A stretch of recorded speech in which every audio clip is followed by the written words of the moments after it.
First of all, let's get an update. How are you feeling? Rough night. A lot better than yesterday. So the lights were, they checked out the eyes, see if there's any scratches in it or anything. We put a little dye in it, which didn't help with the lights. But after the last night, I felt a lot better after getting some sleep. You kind of got banged up 5 different times. I did. That's why I'm trying to get some treatment right now. I got tripped a couple times, got kneed in the midsection a little bit. I got hit in the back of the leg, calf, but it's part of the game. It's a physical sport. You're used to it at this point, so just gotta take care of it. Is the eye okay though? Like it's not like as of right now, it's good.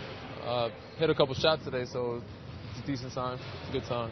You had said when OG had the goggles, you wanted to get a pair here. So this isn't how you wanted. Not the way I wanted to do. No, not the way I wanted to get them, but I might have to. But we'll see. Just asking Kawhi about this. What did you take, if anything at all, facing LeBron in the finals and just kind of watching the evolution of his career and the type of player he's become? I learned a lot from him and about him, playing against him, and how to be a leader. Many different things. But obviously, we know he knows what it takes to win. He's a championship player now. He's been in the finals countless times.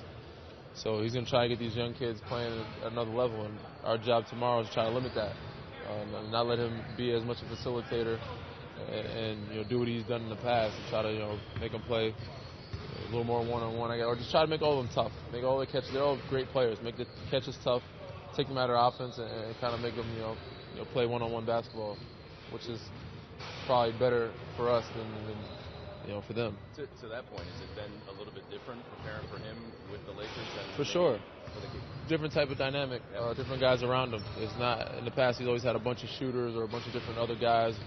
With, Wade and Bosh, and then he had Millard, Mike Millard, Jones, Chalmers. He had a bunch of different guys around him, even in Cleveland, Korver, Kevin Love, George Hill, Kyrie. So he had a bunch of different guys around him that could shoot, score. Not saying these guys can't either, but a lot of long, athletic, different types of players and more slashers, score cutters. But they're getting there. So it's a different dynamic. But in terms of getting him to play one-on-one, how big a benefit is a guy like Kawhi to defend? That's why we can't allow him to play one-on-one. You got guys like Kawhi that can guard, and so many other guys that can switch down the line with OG and Pascal, Serge, who can guard out on the floor.